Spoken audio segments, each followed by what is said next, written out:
Welcome guys आपके अपने official YouTube channel SRV classes में। यहाँ पे आप लोगों को सदा फ्री में कंटेंट दिया जाएगा।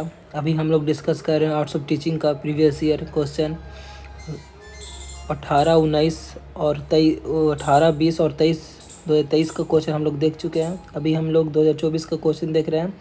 इससे पहले हम 18 मई 2024 का फर्स्ट शिफ्ट का क्वेश्चन देख चुके हैं। अभी इस सेशन में हम लोग 18 मई 2024 का सेकंड शिफ्ट का क्वेश्चन देख रहे हैं।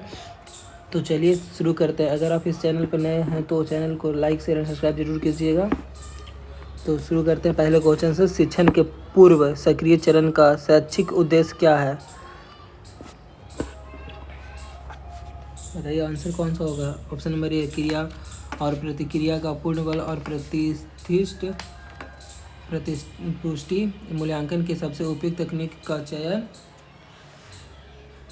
या फिर शैक्षिक उद्देश्य का परिभाषित करना, कौन सा होगा?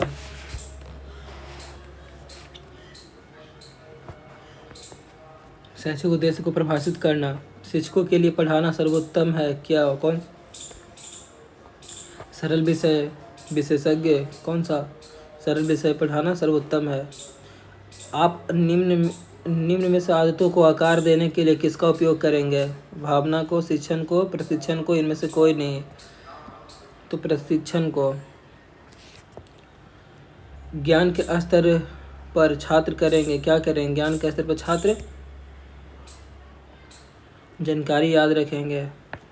प्रत्येक सीखने का परिणाम इससे शुरू होना चाहिए। किससे शुरू होना चाहिए? एक गतिविधि सूचक क्रिया से शुरू होना चाहिए। समस्या समाधान का वह चरण जिसमें 5 पड़ताल के लिए परिकल्पना तैयार करना शामिल है। सर्वेक्षण कार्य करने के लिए योजना बनाना, समस्या का विवरण देना, चर्चा। कार्य करने के लिए योजना बनाना। निम्नलिखित कथनों पर विचार करें। यह विधि कटौती की प्रक्रिया की तरह है जिसमें आप एक बड़ी अवधारणा को छोटी अवधारणाओं में काटते हैं। इस विधि से प्राप्त ज्ञान अस्थायी होता है। उत्तर दिए गए किसी शिक्षण पद्धति को संदर्भित करते हैं। संश्लेषण, विश्लेषण, निगमन, आगमन। किसको करते हैं? 7th का बताइए। विश्लेषण करते हैं। तीसरी कक्षा में विद्यार्थियों को हमारे मित्र पक्षी विषय पढ़ाते समय नलिनी ने निम्नलिखित पद्धतियों का पालन किया। किसका पालन किया नलिनी ने? 18 का 2 मीन्स बी। बहुबुद्धि वाले शिक्षार्थियों को विभिन्न आवश्यकताओं को पूरा करने का। बी। पाठ्य योजना के माध्यम से पढ़ाना लाभदायक है क्योंकि एक शिक्षक अपने विद्यार्थियों का मूल्यांकन करने के बाद अपने व्यवहार में संशोधन कर सकता है। एक शिक्षक उपयुक्त रणनीतियों को अपनाकर सभी उद्देश्यों को प्राप्त कर सकता है। शिक्षक अपना पाठ्यक्रम समय पर पूरा कर सकता है। उपयुक्त में से सभी पाठ्य योजना के माध्यम से पढ़ाना लाभदायक है। किस प्रकार की पाठ्य योजना व्यापक और जटिल है जिसके लिए विस्तृत योजना की आवश्यकता होती है? मासिक पाठ्य योजना। डंडे को छोड़ दो और बच्चों को बिगाड़ दो, यह संदेश देता है। कौन देता है? बच्चों को डंडे से पीटना शारीरिक दंड स्वीकार नहीं। अवांछनीय व्यवहार से दंडित किया जाना चाहिए। क्लास में सजा पर रोक लगाई जानी चाहिए। बच्चों को डंडों से पीटना जाना चाहिए नहीं। शारीरिक दंड को स्वीकार नहीं। शारीरिक दंड स्वीकार नहीं या फिर अवांछनीय व्यवहार को दंडित किया जाना चाहिए। तो अवांछनीय व्यवहार को दंडित किया जाना चाहिए। उपकरण एक व्याख्यान को अधिक समझने योग्य और सार्थक बना सकते हैं। शिक्षक सामग्री में चयन उपयोग में सबसे महत्वपूर्ण किस बात पर चर्चा करना चाहिए? पाठ्य उद्देश्य पे। SIOP मॉडल का पूर्ण रूप है। कौन है? SIOP का मॉडल का पूर्ण रूप है 13 का आश्रित निर्देश, अवलोकन या प्रोटोकॉल। कक्षा शिक्षण का पूरा होने के बाद क्या करना चाहिए?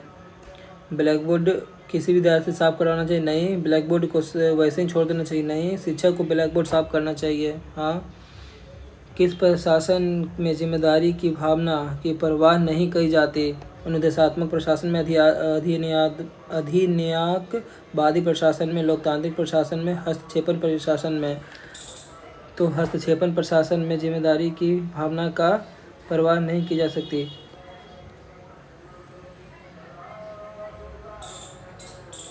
क्वेश्चन नंबर 16 का आंसर दीजिएगा। स्कूल बच्चों के समाजीकरण की एक ऐसी संस्था है जहां प्रमुख स्थान स्कूली बच्चों का होता है। क्वेश्चन नंबर 17 का आंसर दीजिए।